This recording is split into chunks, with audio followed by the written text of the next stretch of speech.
At the birthday party for my mafia husband, Galvin, I touched one of his blood-stained cufflinks and suddenly gained the ability to read minds. I read Galvin's thoughts. He was thinking, Tracy's body is so tempting. Much better than my cold wife. Tracy, his employee, was with her broke boyfriend, Ruben. Her thoughts jerked with contempt, Ruben is useless. His gifts were cheap. Once I dump him, I'll be with Galvin. Interestingly, Ruben, the supposedly worthless boyfriend, was actually thinking, my father's test is almost done.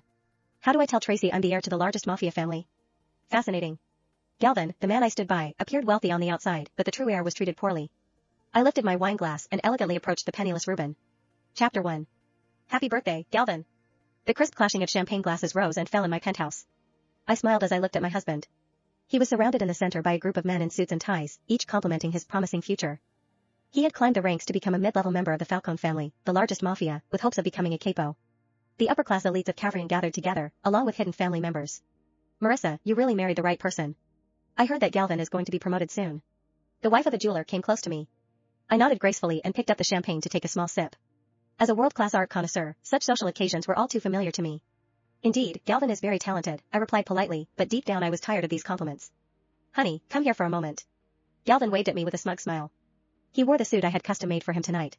His silver cufflinks shone beneath the crystal chandelier. I walked toward him and habitually adjusted his tie. What's the matter? He put his arm around my waist and whispered in my ear, nothing. I just want you to meet high society elites with me. I reached out to adjust his cufflinks.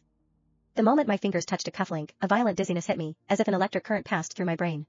Suddenly, an unfamiliar voice echoed in my mind. Tracy's body is irresistible. Those long legs and that waist are so much better than that icy Marissa. I jerked my head up to look at Galvin. He was smiling gently at me as if those lewd thoughts had never existed. Tracy was one of his female employees.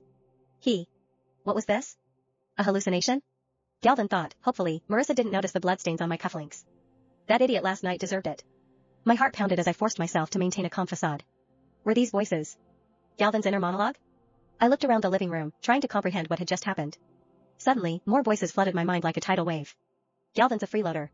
If it weren't for his rich wife, Marissa, supporting him, what would he be? Just a nobody in the family. Marissa's art collection is so enviable. If only I could get my hands on them.